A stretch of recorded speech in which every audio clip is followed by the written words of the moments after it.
Un trireme romano cargado con soldados de élite no puede volar.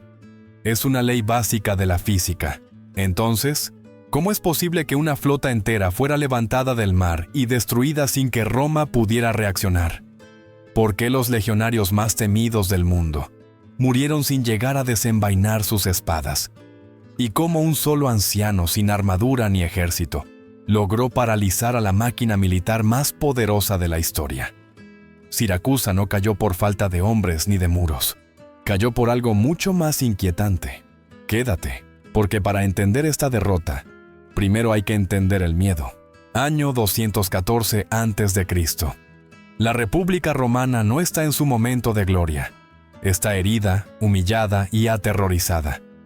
Aníbal Barca ha destrozado a sus legiones en Canas, y por primera vez en generaciones, Roma duda de su propia inmortalidad.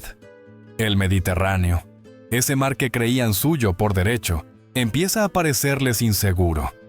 En el Senado, el miedo se disfraza de orgullo. Necesitan una victoria clara, rápida y ejemplar.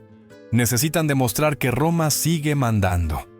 Todas las miradas se dirigen entonces a Sicilia, la joya estratégica del sur. Y en el corazón de la isla, Siracusa. No es solo una ciudad rica y antigua. Es el puerto que controla las rutas marítimas, el punto de apoyo perfecto para Cartago. Siracusa ha cometido el peor de los pecados. Ha cambiado de bando. Para Roma, esto no es diplomacia, es traición.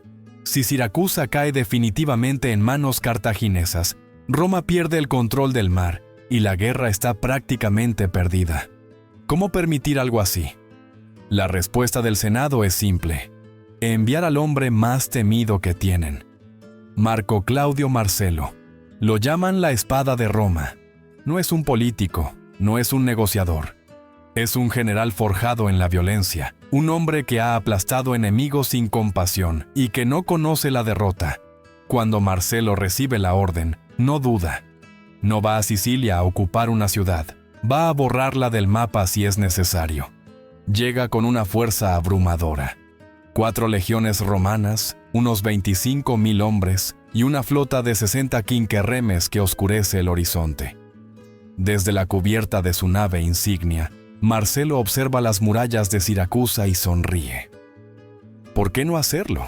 Tiene los números, tiene la disciplina y tiene la mejor ingeniería militar del mundo conocido.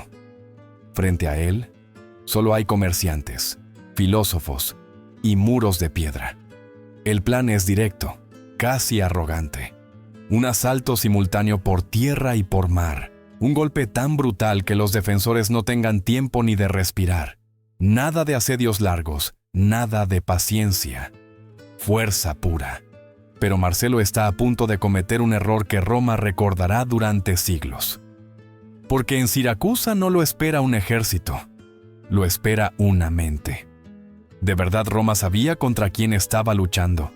¿Y qué ocurre cuando la fuerza bruta se enfrenta a algo que no puede comprender? El ataque comienza desde el mar porque para Roma, el mar es rutina, es su territorio. La flota avanza en formación cerrada, una muralla flotante de madera y hierro que se acerca lentamente a las costas de Siracusa. Las quinquerremes romanas no navegan solas. Han sido atadas de 2 en 2 para crear plataformas gigantescas, estables, diseñadas para soportar el peso de las zambucas, enormes escaleras de asedio mecánicas pensadas para superar las murallas costeras. Es ingeniería militar en su forma más brutal y eficiente. Desde la distancia, la escena es imponente. Los tambores marcan el ritmo de los remos. Los legionarios, protegidos por sus escudos, miran hacia las murallas esperando la reacción habitual. Flechas, gritos, caos. Pero no ocurre nada. Las murallas de Siracusa están silenciosas, inquietantemente vacías. Ningún defensor visible, ninguna señal de resistencia. Marcelo interpreta ese silencio como miedo. Cree que la mera presencia de Roma ha paralizado a la ciudad. Ordena acercarse más. Las naves avanzan hasta casi tocar la piedra. Los primeros soldados comienzan a trepar por las zambucas, convencidos de que la masacre está a punto de empezar. Pero ese silencio no es rendición, es cálculo. Dentro de la ciudad, lejos de las murallas, un anciano vestido con una túnica sencilla observa. No empuña una espada ni da órdenes a soldados.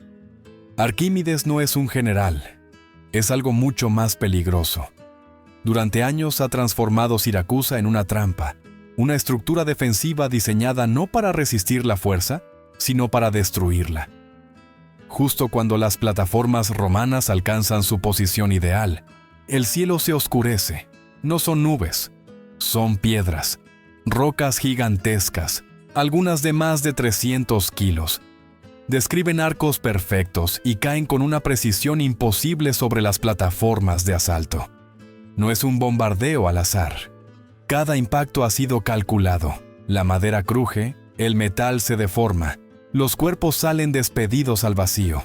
Una sola roca basta para destrozar una zambuca entera y lanzar a decenas de legionarios al mar. Marcelo reacciona con rapidez. Ordena avanzar aún más, pegarse a la muralla. Su razonamiento es lógico. Las catapultas tienen un rango mínimo. Si las naves se acercan lo suficiente, los proyectiles pasarán por encima.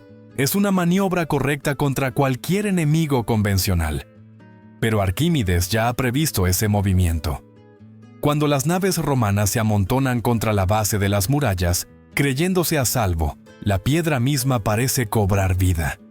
Se abren pequeñas troneras a la altura de los ojos, y desde ellas cientos de escorpiones, balistas de precisión, disparan a quemarropa. No son flechas, son proyectiles de hierro gruesos como un brazo, lanzados con una fuerza capaz de atravesar un escudo, una armadura y al hombre que hay detrás, clavándolo contra la cubierta. La primera línea romana desaparece en segundos. El pánico se extiende. Los centuriones gritan órdenes que nadie escucha. Y entonces aparece el verdadero horror. Desde lo alto de las murallas, enormes vigas de madera giran lentamente, proyectando sombras largas sobre las naves. De sus extremos cuelgan cadenas gruesas con ganchos de hierro. La mano de hierro. Los marineros intentan remar hacia atrás, pero es demasiado tarde. Los ganchos descienden, se aferran a las proas, y los contrapesos dentro de la ciudad hacen el resto. Las naves se levantan, el agua entra por la popa. Los hombres resbalan, gritan, caen al mar. Luego, el mecanismo suelta el barco de golpe. El impacto contra el agua parte la quilla. Una tras otra, las orgullosas quinquerremes romanas son hundidas sin que un solo soldado haya podido luchar. Marcelo observa cómo su flota es destruida por completo, no por un ejército, sino por la física. Finalmente, no queda alternativa. Retirada. La flota romana, destrozada y humillada, se aleja dejando miles de cuerpos flotando en la bahía. Roma acaba de aprender una lección que jamás olvidará. Pero Marcelo aún no ha terminado. ¿Y si el mar era una trampa? ¿Qué ocurrirá cuando Roma ataque por tierra firme? ¿Ha visto Marcelo realmente lo peor? ¿O apenas está empezando la pesadilla? Tras el desastre naval, Marcelo comprende que insistir desde el mar es una sentencia de muerte. Roma no puede permitirse otra humillación semejante. La decisión es inmediata. El asalto continuará por tierra. Allí, piensa, la superioridad romana es indiscutible. Las legiones se mueven como una máquina perfecta. Disciplina, acero y experiencia. Nada de trucos, nada de sorpresas, o eso cree. Al amanecer, las cohortes avanzan hacia las murallas terrestres de Siracusa. Esta vez no hay silencio. Los soldados romanos cantan, golpean sus escudos, intentan ahuyentar el recuerdo de los barcos hundidos. Marcelo ordena formar la testudo, el símbolo máximo de la invencibilidad romana.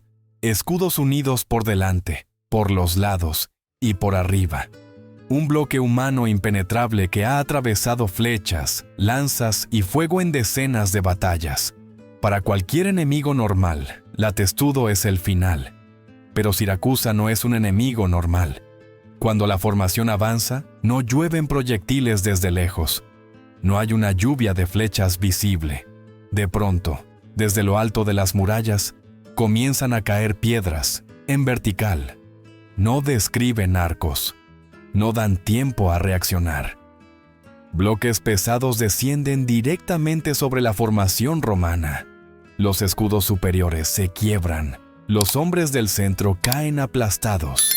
La testudo, diseñada para resistir ataques horizontales, se convierte en una trampa mortal. Los centuriones intentan reorganizar las filas, gritan órdenes, exigen mantener la formación. Pero entonces ocurre algo aún peor. Desde los muros sobresalen vigas largas, casi invisibles desde lejos.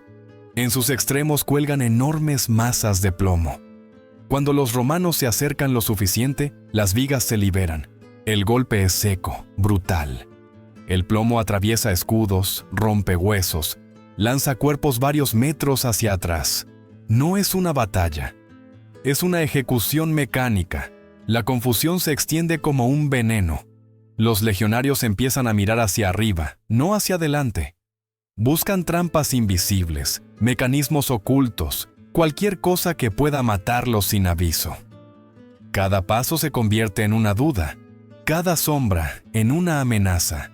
Y entonces surge algo que Roma jamás había experimentado antes: el miedo irracional. Basta con que un soldado vea una cuerda asomando por la muralla para que retroceda. Basta con que otro distinga una viga para que la cohorte se detenga. No saben qué es un arma real y qué no. Arquímedes ha logrado algo imposible. Ha convertido la ingeniería en terror psicológico. Los romanos ya no temen al enemigo, temen a la muralla misma. Marcelo observa la escena con incredulidad. Sus hombres no están siendo derrotados en combate, están siendo descompuestos mentalmente. Cada intento de aproximación termina igual. Muertos sin gloria, sin lucha, sin siquiera ver al adversario. Las legiones, entrenadas para enfrentar hombres, no saben cómo luchar contra palancas, pesos y cálculos. Finalmente, Marcelo ordena la retirada, no porque no tenga soldados, sino porque entiende que insistir sería destruir su propio ejército.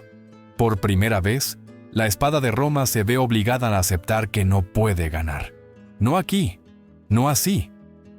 Ese día, frente a las murallas de Siracusa, nace una palabra no escrita, pero sentida por todos los legionarios: el miedo a Arquímedes. Un miedo que no se puede atravesar con acero ni con disciplina. Un miedo que convierte a la mayor potencia militar del mundo en un ejército paralizado. Si Roma no puede tomar Siracusa ni por mar ni por tierra, ¿qué opción le queda? ¿Cuánto tiempo puede resistir una ciudad frente al poder romano? ¿Y qué ocurre cuando la guerra se transforma en una espera desesperada? Tras los fracasos consecutivos, Marcelo toma una decisión amarga pero inevitable. Siracusa no caerá por la fuerza. No hoy. No mientras Arquímedes siga vivo y sus máquinas continúen dominando cada metro de muralla. El general romano ordena detener los asaltos directos. La guerra cambia de rostro. Comienza el asedio. Durante meses, las legiones rodean la ciudad por completo. Ningún ataque frontal, ninguna escalada. Roma apuesta por el tiempo, por el hambre, por el desgaste. Es una estrategia lenta, silenciosa, humillante para un ejército acostumbrado a vencer aplastando. Pero Marcelo no tiene alternativa. Sabe que cada intento de aproximación solo engorda la lista de muertos. Siracusa, sin embargo, no se derrumba.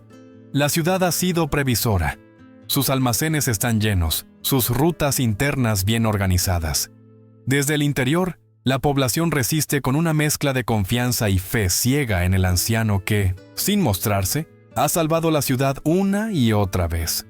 Arquímedes no duerme. Ajusta, corrige, calcula. Las murallas siguen siendo intocables. Pasan los meses, 8, según algunas fuentes, y con el tiempo llega otro enemigo, más peligroso que las máquinas: la presión política. En Roma, el Senado pierde la paciencia. ¿Cómo explicar que una de las ciudades más ricas del Mediterráneo sigue resistiendo a la mayor potencia militar del mundo? Marcelo recibe mensajes claros. Siracusa debe caer, cueste lo que cueste. Es entonces cuando aparece una oportunidad. No nace del genio militar, sino de la observación. Los exploradores romanos detectan un patrón. Durante ciertas noches, la vigilancia disminuye. La razón no es militar, es religiosa. En Siracusa se celebra una festividad dedicada a Artemisa. Música, vino, descuido. Por primera vez desde el inicio del conflicto, la ciudad baja la guardia. Marcelo entiende que no se trata de romper murallas, sino de entrar sin ser vistos. El plan es arriesgado, casi desesperado. Un pequeño grupo de soldados seleccionados escalará una zona concreta de la muralla, cerca de la torre Galeagra, en plena noche. No habrá máquinas, no habrá ruido, solo sombras. La noche llega. El silencio es absoluto. Los romanos avanzan con cuidado extremo. Cada paso es medido, cada respiración contenida. Sorprendentemente, no hay resistencia. La torre cae. Luego otra sección. Cuando los defensores se dan cuenta, ya es demasiado tarde. Las puertas se abren desde dentro. El ejército romano entra por fin en Siracusa. Pero no es la victoria gloriosa que Marcelo había imaginado. La ciudad exterior cae, sí, pero el núcleo sigue resistiendo. Ortigia, la parte más fortificada, permanece en manos siracusanas. Aún así, el equilibrio ha cambiado. Por primera vez, Roma está dentro. Y con ello, el destino de Siracusa queda sellado. Sin embargo, queda una última pieza en este tablero. El hombre al que Marcelo ha intentado evitar matar desde el principio. El genio que convirtió el asedio en una pesadilla. Mientras la ciudad cae poco a poco, Arquímedes sigue en algún lugar, ajeno al caos, concentrado en sus cálculos. ¿Puede una mente sobrevivir cuando todo a su alrededor se derrumba? ¿Y qué ocurre cuando un soldado se cruza con un genio al que no reconoce? Con las tropas romanas ya dentro de Siracusa, la situación cambia de forma irreversible. Las calles se llenan de gritos, de carreras desesperadas, de soldados buscando resistencia y botín.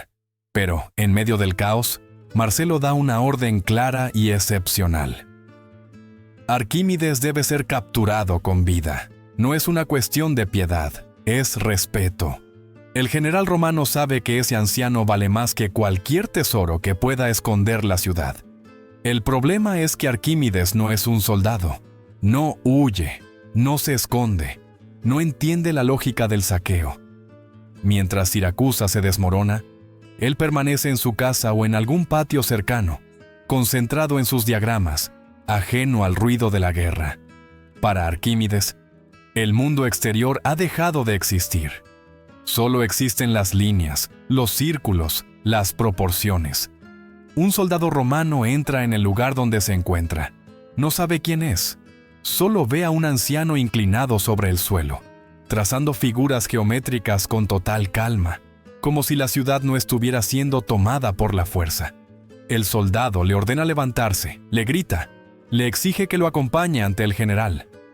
Arquímedes no responde. No por desafío, sino porque su mente está en otro lugar. El soldado insiste. El anciano levanta la vista apenas un instante y pronuncia unas palabras que atravesarán la historia. No molestes mis círculos. No hay desprecio en su voz. No hay provocación. Solo concentración absoluta. Para el soldado, sin embargo, ese silencio y esa negativa se interpretan como desobediencia. En una ciudad tomada por la violencia no hay espacio para la paciencia. La espada cae. Un solo golpe basta. Arquímedes muere allí mismo, entre líneas trazadas en el polvo, sin comprender del todo cómo el mundo que había ordenado con números se derrumba de forma tan brutal. El mayor genio matemático de su tiempo es asesinado por un hombre que jamás sabrá a quién ha matado. Cuando Marcelo recibe la noticia, la victoria pierde su sabor. La ira se mezcla con el arrepentimiento. Ha conquistado Siracusa, sí, pero ha perdido algo que jamás podrá recuperar. Ordena que se busque el cuerpo, que se le dé sepultura digna, que su familia sea protegida. Es un gesto tardío. ¿Roma ha ganado la ciudad? pero ha destruido la mente que la defendía. La muerte de Arquímedes no es solo el final de un hombre, es el símbolo de un choque irreconciliable entre dos mundos, el de la fuerza y el del pensamiento, el de la espada y el del cálculo. Y aunque Roma ha vencido, incluso Marcelo entiende que, en ese instante, algo invaluable se ha perdido para siempre. Pero Siracusa aún no ha terminado de caer. La traición, el saqueo y las consecuencias de esta conquista están a punto de redefinir el equilibrio del Mediterráneo. Con Arquímedes muerto y las tropas romanas ocupando amplias zonas de la ciudad, la resistencia de Siracusa comienza a resquebrajarse desde dentro. Ya no es una lucha de ingenio ni de cálculo. Es supervivencia. En ese contexto aparece la figura que sellará el destino final de la ciudad, Moerisco, uno de los comandantes siracusanos. No cae por una derrota directa, sino por una decisión humana, fría y calculada. La traición. Moerisco comprende lo inevitable. Sabe que Roma no se retirará y que Ortigia, el último bastión, no puede resistir indefinidamente sin el genio que durante meses mantuvo a raya a las legiones. Negocia en secreto, abre las puertas. Siracusa se rinde desde dentro. No hay una gran batalla final, no hay un último acto heroico. La ciudad cae en silencio, consumida por el cansancio y la desesperación. Una vez asegurado el control total, Roma muestra su verdadero rostro. Marcelo intenta imponer disciplina, pero el ejército ha esperado demasiado. El saqueo comienza. Templos, casas nobles, edificios públicos. Todo es despojado de forma sistemática. No se trata solo de riqueza material. Siracusa es un símbolo cultural del mundo griego, y Roma lo sabe. Las estatuas, los frescos, las obras de arte son arrancadas y enviadas a Roma como trofeos. Por primera vez, la República no solo conquista territorios, sino que absorbe cultura. Las obras griegas llenan villas y espacios públicos romanos. Marcelo, consciente del valor de lo que se lleva, intenta preservar algunas piezas, pero el daño ya está hecho. Siracusa deja de ser un centro independiente de conocimiento y arte. Se convierte en una provincia sometida. El impacto es profundo. La ciudad que durante siglos fue una potencia del Mediterráneo, pasa a ser una sombra de lo que fue. Su población es diezmada, su identidad diluida, y paradójicamente, su derrota fortalece a Roma más allá del campo de batalla. La influencia cultural griega comienza a infiltrarse en la sociedad romana, transformándola desde dentro. Pero el precio es alto. Incluso entre los romanos queda una sensación incómoda. No ha sido una victoria limpia, no ha sido rápida, no ha sido gloriosa. Siracusa no fue vencida por inferioridad, sino por desgaste, traición y ausencia de su mayor defensor. La sombra de Arquímedes sigue presente, incluso después de su muerte. Mientras Roma se apropia del botín y reorganiza la ciudad conquistada, el general que lideró la campaña no celebra. Marcelo sabe que ha ganado, pero también sabe que esta victoria ha cambiado las reglas del juego. La fuerza bruta ya no parece suficiente por sí sola, y el destino aún no ha terminado con él. Porque el hombre que tomó Siracusa está a punto de enfrentarse a su propio final, en una guerra que todavía no ha terminado. Tras la caída definitiva de Siracusa, Marco Claudio Marcelo regresa al frente principal de la guerra con una reputación ambigua. Ha conquistado una de las ciudades más importantes del Mediterráneo, pero lo ha hecho a un precio que muchos en Roma consideran inquietante. No fue una victoria rápida ni limpia, fue una campaña larga, costosa y marcada por el miedo. Aún así, la guerra contra Cartago continúa, y Marcelo vuelve a enfrentarse a su enemigo más peligroso, Aníbal. En el año 208 a.C., en el sur de Italia, Marcelo lidera una operación destinada a presionar a las fuerzas cartaginesas. Confía en su experiencia, en su intuición y en la disciplina de sus tropas, pero esta vez es él quien cae en una trampa. Durante una misión de reconocimiento cerca de Venusia, Marcelo y un pequeño destacamento avanzan demasiado. Aníbal, maestro de la emboscada, no deja pasar la oportunidad. El ataque es rápido y preciso. No hay tiempo para formar, ni para reaccionar. Marcelo es alcanzado y muere en el combate. Roma pierde a uno de sus generales más capaces. Aníbal, lejos de celebrar, muestra un respeto inesperado. Ordena recoger el cuerpo, incinerarlo con honores y enviar sus cenizas a Roma. Es un gesto extraordinario entre enemigos, una señal de reconocimiento entre dos hombres que entienden la guerra más allá del odio. Con la muerte de Marcelo, se cierra un ciclo. Siracusa ya no es un problema para Roma, pero la guerra sigue siendo incierta. Será otro general, Publio Cornelio Escipión, quien finalmente incline la balanza. Escipión aprende de los errores y de las lecciones del pasado.